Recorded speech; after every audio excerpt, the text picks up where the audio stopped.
नमस्कार। स्वागत है आपका न्यूज नशा में। लेकर आया हूं आपका अपना कार्यक्रम। जब सत्य डोलता है तो अशोक वानखड़े बोलता है। आज जिस सत्य असत्य के बारे में मैं बोलूंगा, मुझे मालूम है बहुत सारे ऐसे हमारे व्यूवर्स होंगे, दर्शक होंगे, उन्हें बुरा भी लगेगा। लेकिन न्यूज नशा किसी एक राजनीतिक दल, किसी एक विचारधारा, किसी एक कल्ट के लिए काम नहीं करता। न्यूज नशा, ये न्यूज का वो नशा है जहां सच्चाई है वो आपके सामने परोसना है। जहां सत्य डोलता है तो हम बोलते हैं। हम लेके चलते हैं आपको दिल्ली में। दिल्ली के मुख्यमंत्री अरविंद केजरीवाल के बंगले के ऊपर 45 करोड़ रुपए का खर्चा होने की बात सामने आई। 45 करोड़ रुपए ये बड़ा अमाउंट नहीं है, क्योंकि इस 45 करोड़ का जैसे ही लेखा जोखा मार्केट में आया, पूरा आम आदमी पार्टी, बीजेपी के नेताओं का खर्चा बताने लगे कि प्रधानमंत्री तो 500 करोड़ रुपए आवास पे खर्चा करते हैं, शिवराज सिंह ने इतने करोड़ कर दिए, उसके यहां इतना करोड़ हो गया, उसके यहां उतना करोड़ हो गया। लेकिन दूसरे के पाप गिनाने से अपना पाप छोटा नहीं होता। हम दिल्ली की बात करते हैं, आम आदमी पार्टी की बात करते हैं, लेकर भ्रष्टाचार की सफाई करने निकला था। मुझे आज भी याद है, 7 जून 2013 को इन्हीं अरविंद केजरीवाल जी ने शपथ पत्र दिए थे, शपथ पत्र बांटे थे। उसमें कहा था, यदि आम आदमी पार्टी सत्ता में आती है तो हमारे कोई मंत्री या मैं स्वयं लाल दिए की गाड़ी में नहीं बैठेंगे, सुरक्षा नहीं लेंगे, बंगला नहीं लेंगे। लाल दिए की गाड़ी मुख्यमंत्री के लिए जरूरी हो जाती है क्योंकि समय का प्रतिबंधन होता है। सुरक्षा भी जरूरी होती है क्योंकि वो मुख्यमंत्री है दिल्ली के। उनको बंगला भी चाहिए क्योंकि दिल्ली का मुख्यमंत्री फुटपाथ पे नहीं रह सकता। लेकिन वो कह रहे थे कि मेरे को अपना घर है, उसी घर में क्यों नहीं। तो ये मेरी खुशकिस्मती थी और मैं अपने आप को लकी मानता हूँ कि चंद्रशेखर जी जब मुख्यमंत्री प्राइम मिनिस्टर बने, देश के प्रधानमंत्री बने, तब मैं दिल्ली में था। पत्रकारिता की शुरुआत थी मेरी। तब जब मैंने साउथ एवेन्यू का 3 नंबर के बंगले में वो रहते थे, एक सीनियर सांसद होने के नाते उनको ये बंगला मिला था। प्रधानमंत्री होने के बाद उन्होंने उसी बंगले से काम शुरू किया।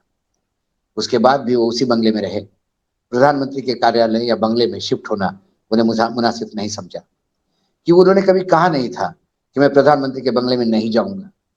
लेकिन जिस स्थिति में है उस स्थिति में रहना उनको अच्छा लगता था।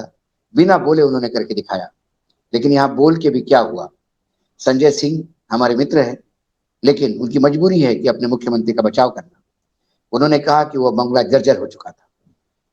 उनके पिताजी माताजी जिस कमरे में रहते थे उसमें से छत गिर गई। मैं मानता हूँ 1940-45 के बीच के बने हुए बंगले जर्जर हालत में है, लेकिन वह बंगला तोड़ के फिर से भी बनाने में 10 से 12 करोड़ रुपए का खर्चा था। ये 45 करोड़ खर्चा का जब मैं आपको हिसाब दूंगा, तब आपको लगेगा कि आम आदमी पार्टी के वो केजरीवाल जो चप्पल में चलते थे और बाहर शर्ट निकाल के मैं आम आदमी है हूँ जी, मैं हूँ जी जी करके बात करते थे, उनकी लाइफस्टाइल कैसी हो गई। या तो वो कहे कि मैं मुख्यमंत्री हूं ऐसा ही जीऊंगा, तो भी जनता कुछ नहीं कहेंगी। जनता ठगी हुई तब महसूस करती है जब तुम बोलते कुछ हो और करते कुछ हो। तो फिर आप में, भारतीय जनता पार्टी के नेताओं में, कांग्रेस के नेताओं में, समाजवादी में, पार्ट लेफ्ट में, राइट में फर्क क्या है? क्या नेता होते ही आप में वो गुण आ जाता है जो जनता को मूर्ख बनाने की एक तरकीब होती है, वो आपके पास आ जाती है, ऐसा हम माने? क्योंकि जो खर्चे बताते हैं उससे मेरी भी आंखें खुली की खुली हो गई। 9 सितंबर 2020 से लेकर जून 2022 तक 6 किस्तों में ये 45 करोड़ रुपए गया। अब ये कैसा हुआ? 11 करोड़ 30 लाख रुपए इंटीरियर डेकोरेशन पे खर्चा हुए। 6 करोड़ 2 लाख रुपए मार्बल फ्लोरिंग पे खर्चा हुए। विदेश से मार्बल लाया जाता था। अरे आप तो ऑर्डिनरी मार्बल भी लगा देते, आप तो फर्श भी लगा देते, तो क्या फर्क पड़ता? आप तो गरीब आदमी के अंतिम आदमी के मुख्यमंत्री थे। उसके बाद 1 करोड़ रुपए इंटीरियर डेकोरेटर की कंसल्टेंसी फी दी गई। अब कोई कल कपड़े सिलवाए और फैशन डिजाइनर नियुक्त करके हजारों रुपए उस फैशन डिजाइनर को दिए, तो फिर वो आम आदमी नहीं होता, वो खास आदमी होता। किसी बंगले के इंटीरियर डेकोरेटर की कंसल्टेंसी यदि 1 करोड़ रुपए है, तो फिर वो आम आदमी नहीं होता, वो खास हो जाता है। 2,58,00,000 रुपए के इलेक्ट्रिकल फिटिंग और अप्लायंसेस आ गए। 2,85,00,000 रुपए के फायर फाइटिंग सिस्टम्स आ गए। वार्डरोब जो होता है, कबर्ड अबर्ड जो बनाने हैं, और बाकी एक्सेसरीज में 1,41,00,000 रुपए लगे। किचन अप्लायंसेस में 1,10,00,000 रुपए लगे।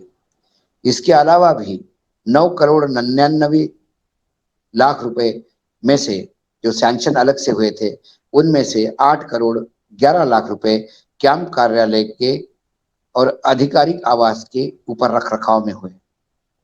सवाल यह है कि प्रधानमंत्री ने कितना खर्चा किया, वो अपने जगह पे। उनके सूट बूट पे तो लोगों ने उनको घेरा, उनके खर्चे पे भी लोग उनको घेरते हैं।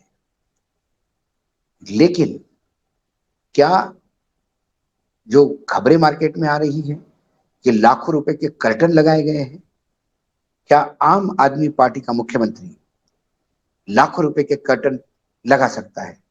क्या आम आदमी पार्टी का मुख्यमंत्री के यहां 6 करोड़ रुपए का मार्बल लग सकता है? क्या इटालियन मार्बल लाए थे? क्या आप अंबानी या अडानी हैं जो अपने उद्योग साम्राज्य से इतना पैसा कमाते हैं कि आप स्वयं पे खर्चा करें? इसीलिए जब आम आदमी पार्टी अंतिम व्यक्ति की बात करती है, आम आदमी पार्टी आम की बात करती है और अपनी जिंदगी खास लोगों के साथ के उस ब्रैकेट में चली जाती है, तो फिर सवाल उठता है कि वाकई आम आदमी पार्टी में, बीजेपी में, कांग्रेस में और बाकी पार्टियों में कोई फर्क है क्या? अब जब ये मामले सामने आते हैं, तो फिर लगता है क्या वाकई शराब घोटाला हुआ होगा? क्या शराब घोटाले में इनको पैसे की जरूरत थी?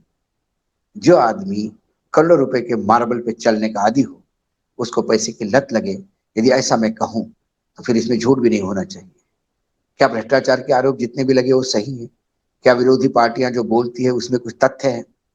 ये तमाम बातें अब सही लगने लगती हैं, और वो भोला चेहरा जो हर जगह ये बताता है कि जी मैं तो गरीबों के लिए काम करता हूँ, अपने लिए काम नहीं करता हूँ, मेरी जिंदगी तो खुली किताब है, मैं तो जो कुछ भी हूँ आप जैसा हूँ, मैं तो ऑटो रिक्शा में चलूंगा, बाथरूम चप्पल में घूमूंगा।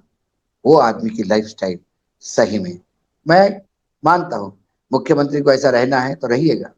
महाराष्ट्र में कई ऐसे नेता है, सांसद है कि जो अपनी लाइफस्टाइल के साथ जीते हैं, और जब आते हैं दिल्ली में, जब उन्हें दिल्ली में साउथ एवेन्यू, नॉर्थ एवेन्यू में फ्लैट मिलता है, तो वो 1-1 करोड़ रुपए फ्लैट के इंटीरियर पे डिजाइन करते हैं, लेकिन वो टैक्स पेयर्स का पैसा नहीं होता। उन्होंने नंबर 2 का कमाया होगा या कहीं और से अपने साम्राज्य से लाया होगा, व्हाइट में भी हो सकता है, जरूरी नहीं नंबर 2 का हो, लेकिन वो टैक्स पेयर्स का तो पैसा नहीं होता। जो मुख्यमंत्री आवास पे हुआ है, ये दिल्ली के टैक्स पेयर्स का पैसा है। दिल्ली में आज भी कई ऐसी जगह है जहां पीने के पानी के नल नहीं पहुंचे। आज भी दिल्ली टैंकरों पे जीती है, टैंकर माफिया का प्रकोप झेलती है। आज दिल्ली में ऐसे स्कूल है जहां वाकई छत की जरूरत है। आज दिल्ली में ऐसी क्लिनिक है, आज उस क्लिनिक में बहुत सारी बेसिक सुविधाएं नहीं है। ये सब होते हुए 45 करोड़ रुपए यदि सिर्फ बंगले पे खर्चा होते हैं, और ये बोल के कि वो टूट रहा था, तो साहब नए सिरे से बनवाते तो भी 10 करोड़ में बन जाता, 12 करोड़ में बन जाता, 20 करोड़ में बन जाता। 45 करोड़ रुपए पुराने बंगले में मात्र इंटीरियर डेकोरेशन के लिए, पर्दे, अप्लायंसेस के लिए। मुझे समझ में नहीं आता कि किचन के अप्लायंसेस कितने महंगे आए होंगे, कितना तो बड़ा फ्रिज होगा, कितने तो बड़े ओवन होंगे, क्या क्या सिस्टम होगी, डिश वॉशर होंगे, क्या उसको सोने या हीरे से जमाया है जो करोड़ों के खर्चा होता है? ये सब समझ के परे है। इसलिए इस बार आम आदमी पार्टी के बारे में बोलना पड़ा, क्योंकि उनका भी सत्य डोला तो अशोक वानखेड़े बोला। आज इतना ही, कल फिर आऊंगा किसी विषय के साथ। तब तक के लिए नमस्कार, देखते रहिएगा न्यूज नशा। और आप हमसे जुड़े रहने के लिए सब्सक्राइब करें YouTube पर, फॉलो करें Twitter पर और लाइक करें Facebook पर। और ज्यादा जानकारी के लिए आपको टाइप करना होगा सिर्फ न्यूज नशा।